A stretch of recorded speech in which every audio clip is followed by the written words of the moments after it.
Bismillahirrahmanirrahim. Assalamualaikum warahmatullahi wabarakatuh. Alhamdulillah hamdan katsiran thayyiban mubarakan fi kama yuhibbu rabbuna wa yardha. Wassalatu wassalamu ala man la nabiyya ba'dah. Amma ba'd. Para siswa SMA Plus Liwaul Furqan, alhamdulillah kita bersyukur kepada Allah Subhanahu wa taala. Pada kesempatan siang hari ini, Allah Subhanahu wa taala memberikan kita nikmat, kemudahan dan kesempatan untuk melanjutkan kegiatan belajar kita. Mudah-mudahan Allah selalu memberikan kita kelancaran, keistiqomahan, semangat dalam menuntut ilmu. Dan semoga Allah Subhanahu wa taala selalu memberikan kepada kita kemudahan dalam memahami ilmu-ilmu dan pelajaran-pelajaran yang sedang kita pelajari dan akan kita pelajari. Dan semoga Allah Subhanahu wa taala memberikan kepada kita kemampuan bahasa Arab yang baik dan benar. Salawat dan salam semoga senantiasa tercurahkan kepada junjungan kita, suri tauladan kita, Nabi yang mulia, Nabi Muhammad sallallahu alaihi wasallam, juga kepada keluarganya, kepada para sahabatnya, dan kepada orang-orang yang senantiasa mengikuti jejak sunnah beliau hingga hari kiamat.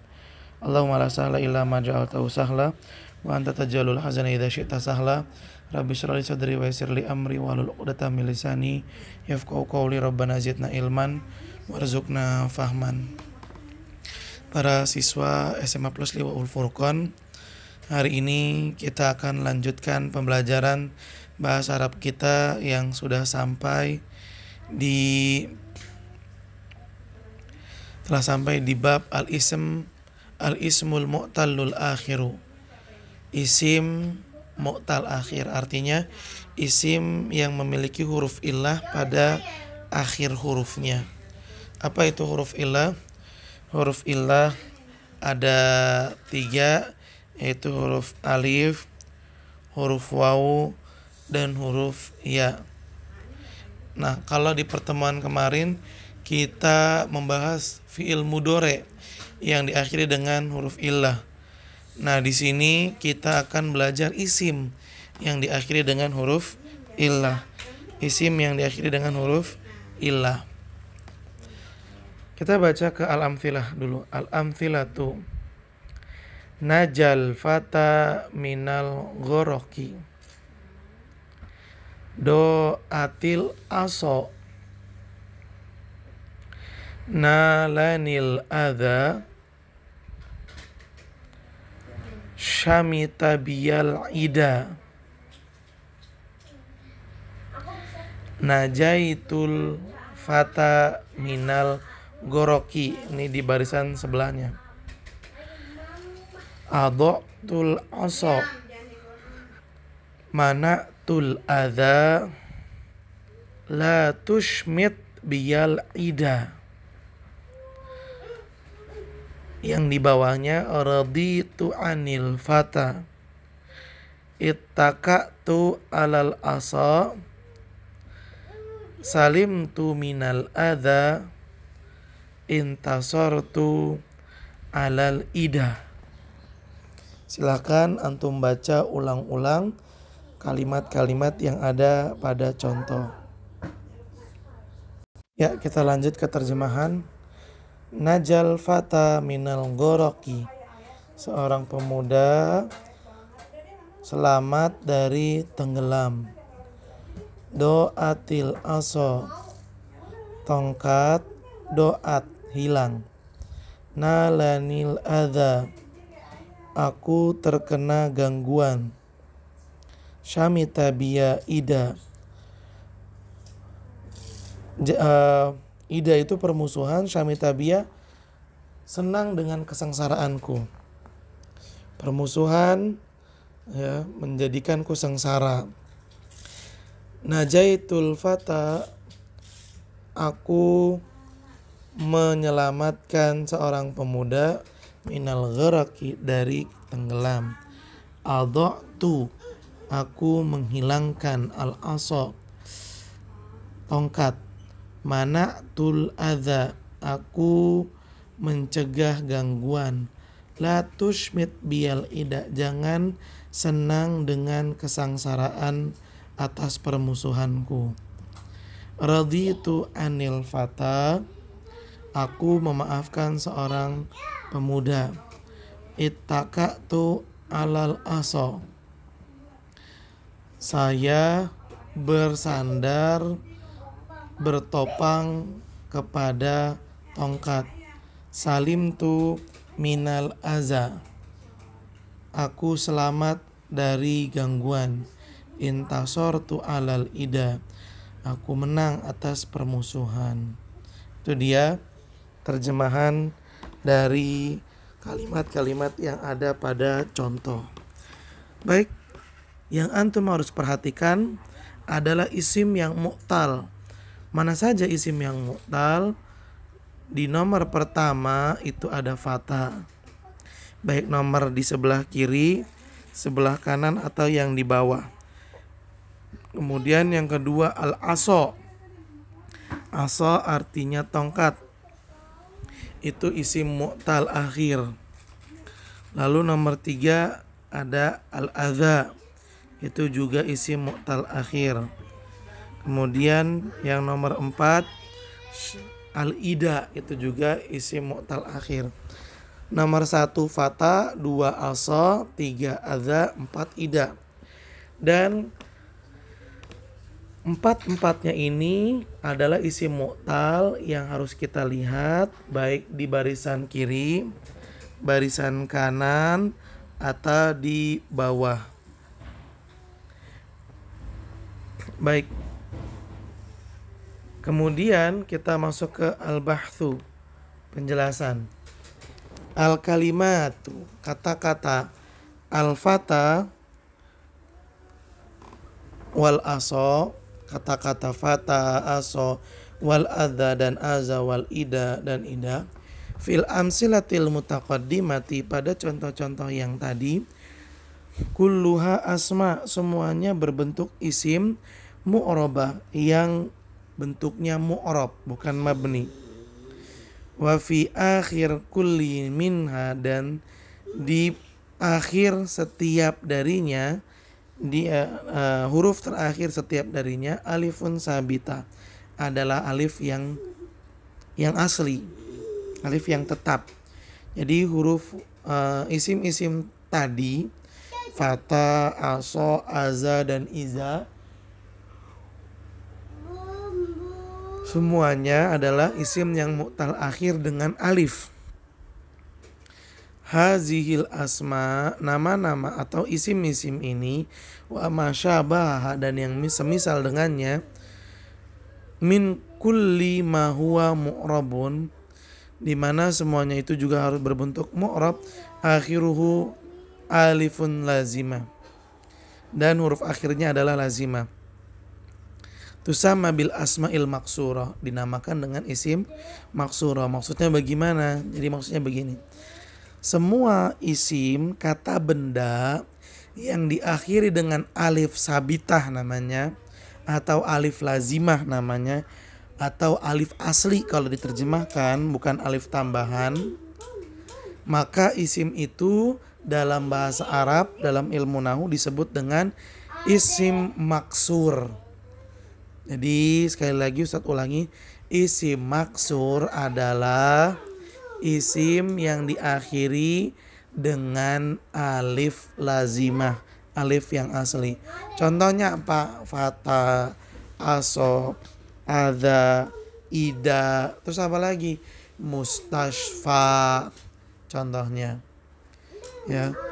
Baik, kemudian lanjut ke penjelasan yang berikutnya. Wa idza ta'ammalta hadhil asma, jika kamu memperhatikan isim-isim ini, yaitu isim maksur, wajadtaha, kamu akan mendapatinya fil qismil awal, pada bagian pertama, marfu'atan, keadaannya rofa, lianna kulla wahidin minha, karena setiap kata isim maksur pada contoh bagian yang pertama tadi, yaqa'u fa'ilan, terletak sebagai fa'il. Yang mana sih bagian pertama itu? yang bagian kiri, yang najal fata, doat aso, nalanil adha, syamita biyal ida, semuanya itu isim maksur yang berkeadaan rofa karena terletak berkedudukan sebagai fa'il. Jelas ya? Baik. Wa fil qismi tsani, dan pada bagian kedua, mansubatan fata, aso, adha, dan ida itu berkeadaan nasab. Kenapa? Li'anna kullan minha maf'ulun bihi. Karena setiap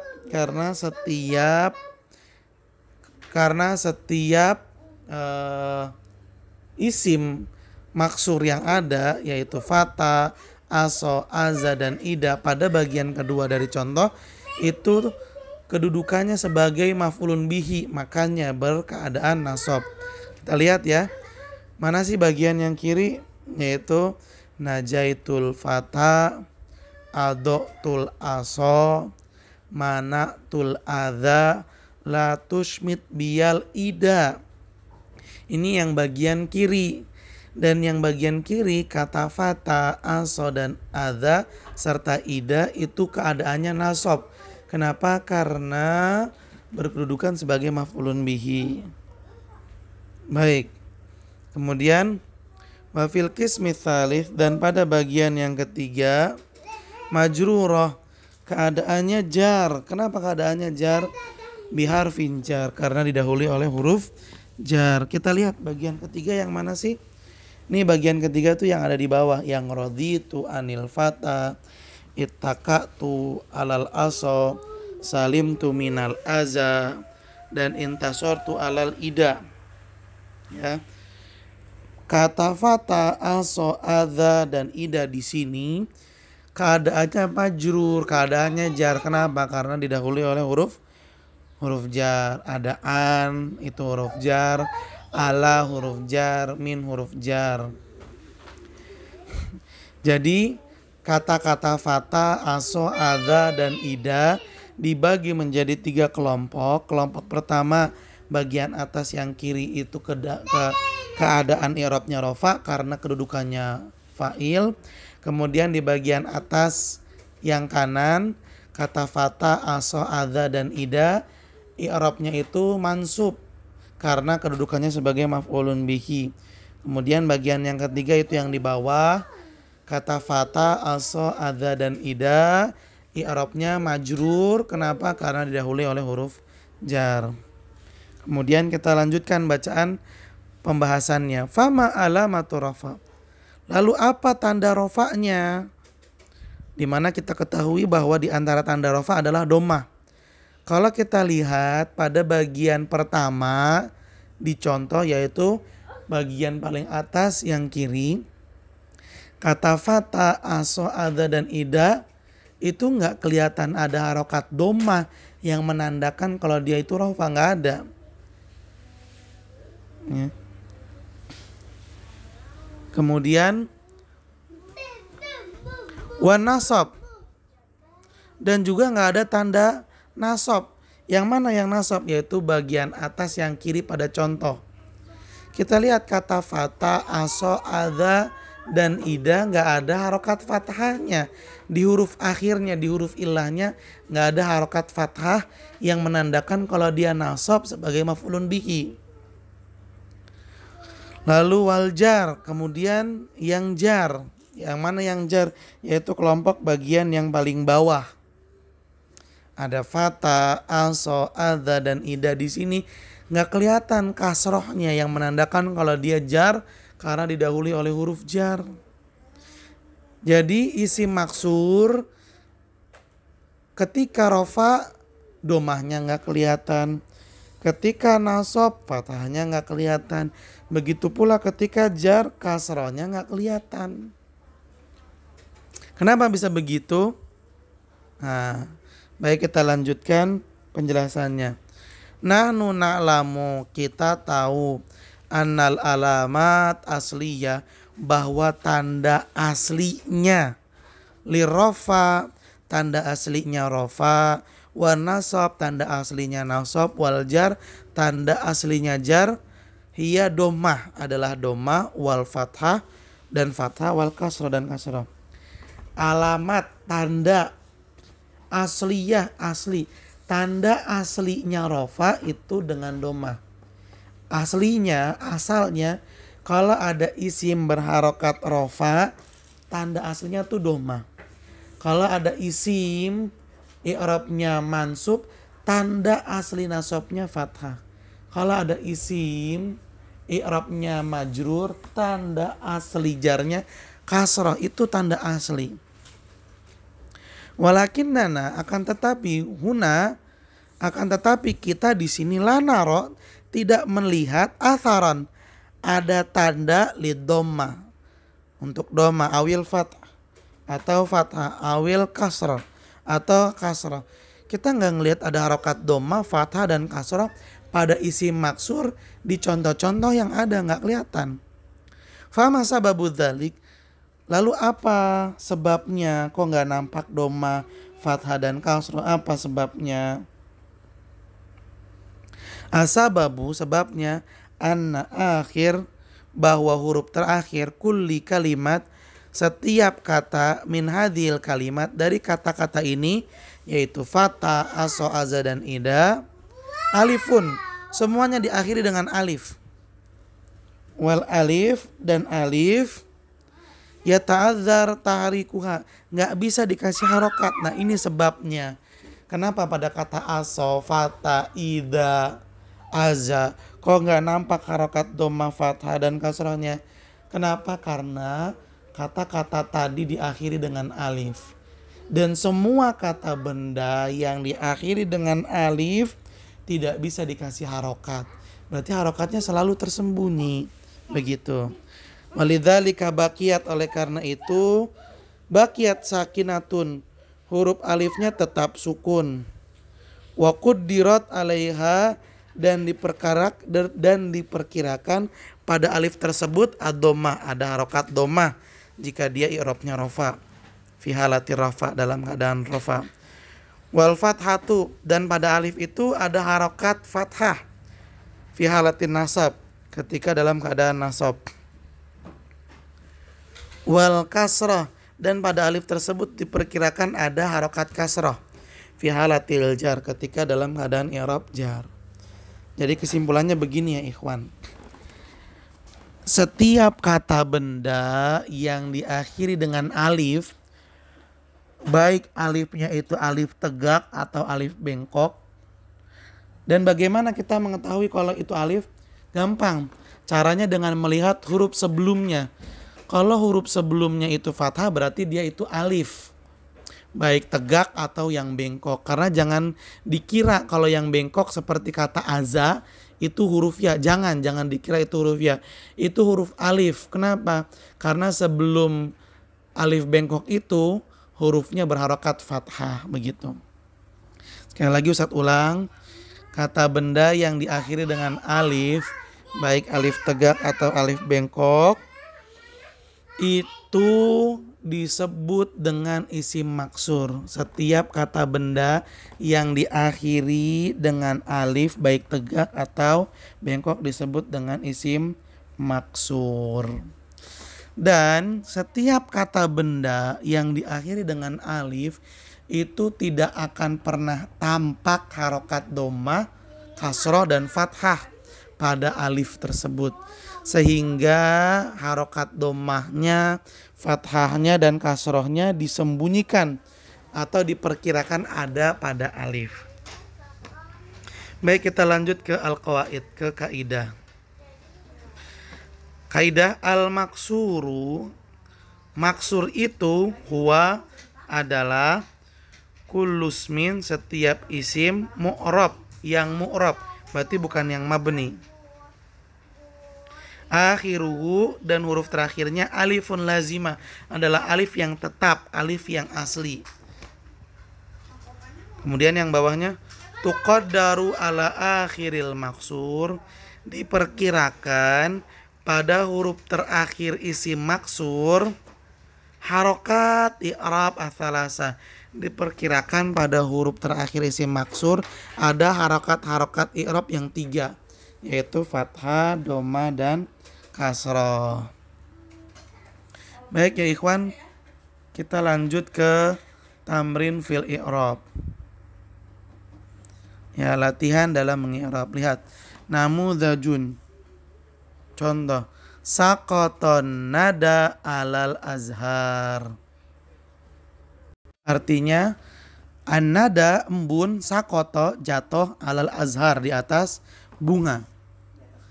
I'rabnya bagaimana? Saqata. Saqata adalah fi'lun madi, fi'il madi mabni yang bentuknya mabni alal fathi dengan fathah.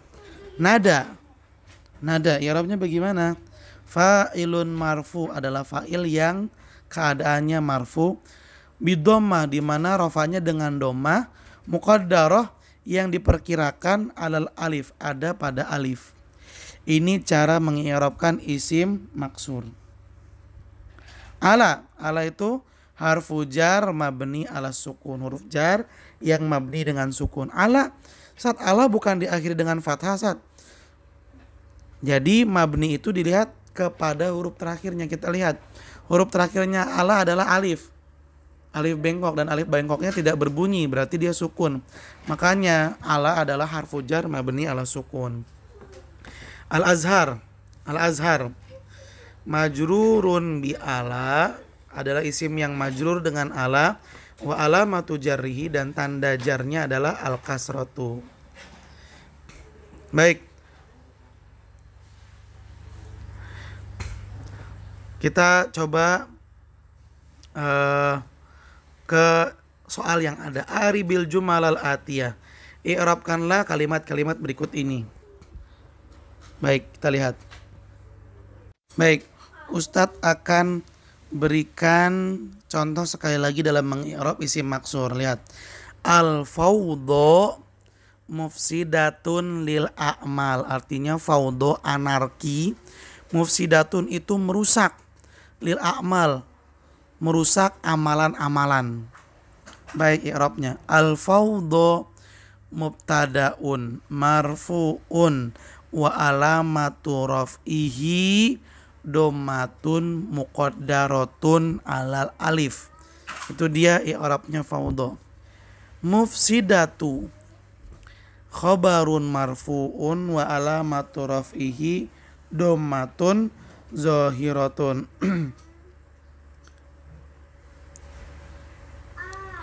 Wa huwa mudhaf. Afwan, enggak, dia bukan mudhaf ya. Saya tadi salah lihat, kirain lil a'mal itu alif lam. Mufsidatun sekali lagi khabarun marfuun wa alamatu raf'ihi dhammatun zahiratun. Lil a'mal, lamnya itu harful jar mabniun alal kasri. A'mal isim majrur wa alamatu jarrihi kasratun zahiratun. Itu dia cara mengi'rabkan isim maksur. Saat isim maksurnya yang mana? Itu yang fawdo. Saat itu fawdo bukannya diakhiri dengan ya, bukan akhi. Yang terlihat seperti ya pada kata fawdo itu alif bengkok, namanya alif layinah. Kenapa bisa kita bilang alif? Karena sebelum alif layinah itu sebelumnya berharokat fathah. Makanya bukannya itu tapi fathah, tapi alif. Itu bukan ya tapi alif. Baik. Mudah-mudahan apa yang kita pelajari bermanfaat untuk kita semua dan bisa dimengerti dengan jelas dan juga menambah kemampuan kita dalam berbahasa Arab. Ustadz berharap kepada kalian semua tolong baca contoh-contohnya berulang-ulang sampai lancar, lalu kalian juga baca pembahasannya sebagai latihan untuk kalian membaca bahasa Arab dan mencoba untuk memahaminya. Kemudian kaidahnya kalian baca, pahami, kalau bisa dihafal. Lalu yang terakhir tugas untuk kalian adalah silahkan kalian i'rabkan ya. Silahkan kalian i'rabkan nomor 1.